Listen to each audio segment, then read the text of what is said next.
የሩታ አደራ የኤፍሬም የሰሞኑ ዝምታው እንዲሁም ደግሞ የገኒ ጥፋት በዛ ላይ ደግሞ የአብርሃምና የሄርሜላ ክሱን ማጠናከር በስተመጨረሻም የልዑሌ የእናቱን የጠራበት መንገድ ሁሉም የሚያሳዝን ክስተት ሁሉንም ለእናንተ በዝርዝር ምናደርሳችሁ ይሆናል። ውድ ሀገሬ ልጆች በሀገር ውስጥም ከሀገር ውጭም ያላችሁ በያላችሁበት ፈጣሪ ሰላምና ጤና ይስጣችሁ፣ ከክፉ ሁሉ ነገር ይጠብቃችሁ። ለዚህ ቤተሰብ አዲስ ከሆናችሁ ሰብስክራይብ እያደረጋችሁ እንዲሁም ደግሞ ቪዲዮን ላይክ በማድረግ እንድትጀምሩ በአክብሮት እንጠይቃችኋለን። ይዘንላችሁ ለመጣነው ዝርዝር ጉዳይ ስናይ እንግዲህ በመጀመሪያ ሩታ የሄደችበት ርቀት ለምን ለዚህ ሁሉ ተጠያቂ ሆነች? አደራውስ ለገኒ መስጠቱ ልክ ነው ወይ? የአብርሃም ጭካኔን የሚያሳይ ነው ወይ? እንዲሁም ደግሞ ለምን ኤፍሬም ሰሞኑን ዝም አለ? ነገሮችን ለምንድነው እሱ ተረጋግቶ ማየት የፈለገው? ከሩታ ጎንስ ብቻውን ለምን ቆመ? ከጋሽዬ ቤተሰብ ውስጥ ከሩታ ያተረፈችው ምንድን ነው? አንድ ነገር አለ። ትልቁና ዋነኛው ከጋሽዬ ቤተሰብ ውስጥ ሩታ ያተረፈችው ሁለት ነገር ነው።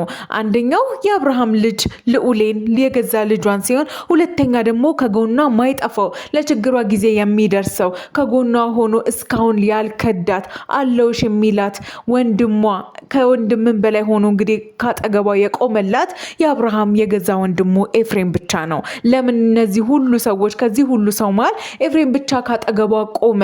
ለምን ለሩታ እሱ ከጎኗ ሆኖ ብዙ ነገር ታገለ የሚለውን ነገር በጣም በርካቶችን ያስገርማል። ነገር ግን የኤፍሬም ልብ እጅግ በጣም ቀና ነው። ከዛ በተረፈ ደግሞ የሩታን እይታ ለምን መስዋዕትነት እንደምትከፍል ለምን እዚህ ጥግ ድረስ እንደምትሄድ እንዲሁም ደግሞ ስለ ትዳርና ስለ አብሮ መኖር ያለውን ክብር እንግዲህ በሩታ በኩል ስለሚያይ ያንን ስለሚፈልግ ይመስለናል እንግዲህ ከጎኗ ከሩታ ጎን ማይጠፋው አጠገቧ የሚቆመው። ነገር ግን ዛሬ ላይ ሩታ ተሸንፋለች። ሁሉንም ነገር ትታለች።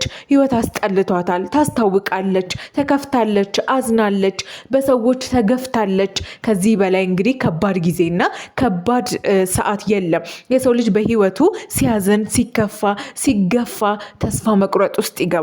ተስፋ መቁረጥ ደግሞ እጅግ በጣም መጥፎ ነው። ሰዎች ራሳቸው የሚያጠፉት መጥፎ ነገር ውስጥ ራሳቸውን የሚያገኙት አይምሯቸውን ስተው የሚያገኙት በእንደዚህ አይነት ስትረስ መብዛት፣ ዲፕሬሽን፣ በሰዎች ማዘን፣ ከልባቸው በብዙ ነገር መሰበር ምክንያት ነው። ሩታ ነገ ላይ ያ ነገር እንዳይገጥማት እጅግ በጣም አጥብቀን እንፈራለን። ምክንያቱም እጅግ በጣም በርካታ ነገሮች ተደራርበውባታል፣ አይተናል። አንዱን ስትል አንዱን ከአብርሃም ጋር ያላት ነገር ሲስተካከል በዚህ በኩል በሌላ ወገን ሌላ ችግር ይመጣባታል። ከአብርሃም ጋር ያላት ነገር ደግሞ ጸብ ሲፈጠር እንግዲህ ከጎኗ የሚቆሙ ሰዎች ይጠፉባታል። በጣም ከባድ የሆነ እንግዲህ ስትረስ ውስጥ ነች። በዛ ላይ እናትነት አለ። በነገራችሁ ላይ እጅግ በጣም በርካታ ሰዎች የሩታን እናትነት ማያምኑ እንዲሁም ደግሞ ልጇን በአግባቡ አልያዘችም ብለው የሚከራከሩ እጅግ በጣም በርካታ ሰዎች አሉ። ነገር ግን ምን ማለት ነው? አንድ እናት ልጇን ያዘች፣ አጠገቡ ቆመች፣ ስለ ልጇ ተጨነቀች ወይም ደግሞ ልጇን እያሳደገች ነው በስነስርዓት ስንል ምን ማለታችን ነው? ይህንን ማሰብ ይጠበቅባቸዋል። አንዳንዴ ነገሮችን ሳናገናዝብ በስሜታዊነት በንዴት ወይም ደግሞ የሆኑ ወገኖችና የሆኑ ሰዎችን ስለምንወድ ብቻ ሌላውን ሰው መንቀፍ ማንደግፋቸውን የማይመቹንን ሰዎች እንደዚሁ ብድግ ብሎ ማብጠልጠልና መናገር እጅግ በጣም ነውር ነው። እንዲሁም ደግሞ ልክም አይደለም። ከቻልን ዝም እንበል፣ ካልቻልን የምንሰጠው ሀሳብ ሌሎች ሰዎችን ሄዶ እንደ እሾክ ይወጋል አይወጋም የሚለውን ደግሞ ማጤን እንደሚኖርብን በርካቶች የሚሰጡትን ነገር እያየው ታዝቤያለሁ። እውነት ለመናገር እናትነት በራሱ በጣም ከባድ ነገር ነው። ምን መዝነው አይደለም። እናት ለልጇ ምን ማድረግ እንዳለባት ጠንቅቃ ታውቃለች። ሩታ ለልጇ ምን ያህል መስዋዕትነት እንደከፈለች እናውቃለን፣ አይተናል እኮ። ምንድን ነው እሱ የምንክደው? ልዑሌ እንደዚሁ ዝም ብሎ የመጣ እኮ አይደለም።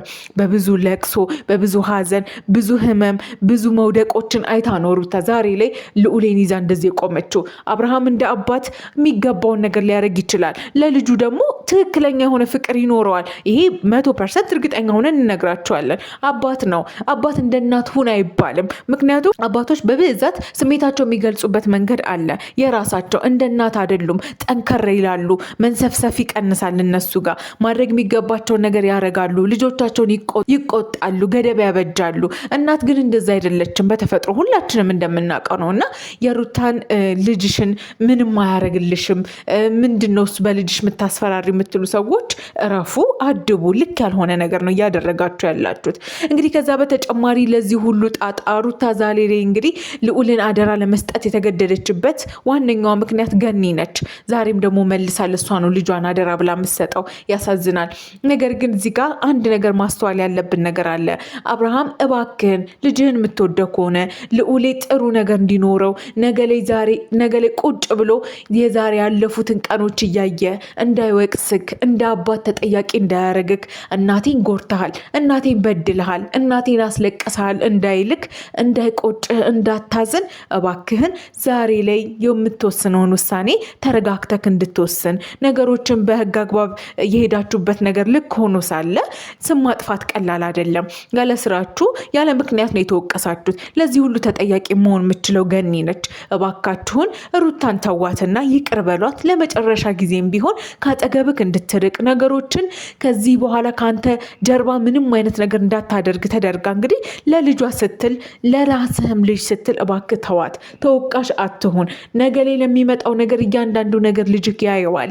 እባክህን ሩታ ካጠገቧ ማንም የሌለ ብቻዋን የቆመች ሴት ነች። እውነት ለመናገር በዚህ ሰዓት አጠገቧ ላይ ያለው ኤፍሬም ነው።